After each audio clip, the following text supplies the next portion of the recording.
Viral, video Mensos Risma asik cuci mobil, netizen beri beragam komentar.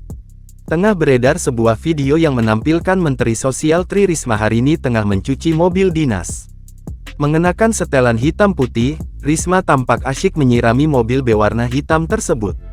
Terlihat juga dua orang yang sedang membantunya, satu orang membantu merapikan selang dan satunya lagi tampak mengelap kaca belakang mobil.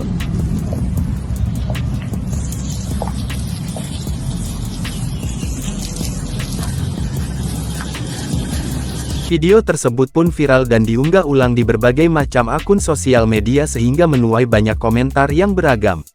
Salah satu netizen mengatakan bahwa mobil dinas yang sedang Risma cuci itu pajaknya mati.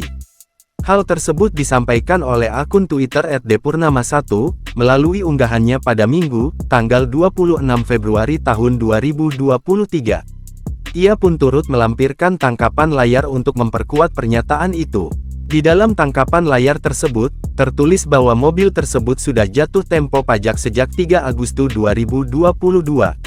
Baru-baru ini, Menteri Sosial Mensos Tri Risma hari ini juga sempat menjadi sorotan publik saat melakukan sujud di depan para pengajar Sekolah Luar Biasa SLB, Negeri Pajajaran, Kota Bandung, Selasa tanggal 21 Februari tahun 2023.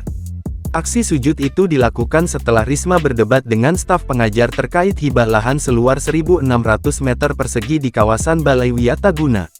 Risma menjelaskan kepada pihak SLB Negeri A bahwa hal itu tidak bisa dilakukan. Tak lama kemudian, Risma tiba-tiba langsung bersujud di kaki salah satu guru tunanetra.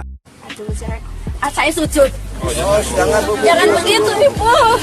Bukan seperti ini. Tadi saya Ibu dengerin dong. Ibu dengerin. Ibu dengerin. Tadi saya bilang ini saya disaksikan Gusti Allah.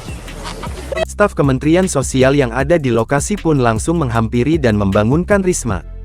Sementara pengajar perempuan tunanetra itu masih terus berbicara. Saat menjabat sebagai wali kota Surabaya, Risma juga pernah sujud sambil menangis di hadapan puluhan dokter yang hadir di balai kota. Pertemuan tersebut digelar untuk membahas penanganan COVID-19 di Surabaya pada 2020.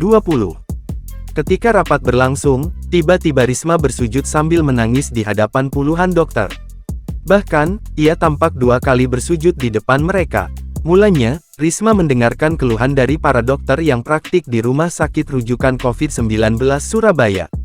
Ketua Pinere RSUD Dr. Sutomo, Dr. Sudarsono kemudian menyampaikan kapasitas rumah sakit yang sudah overload.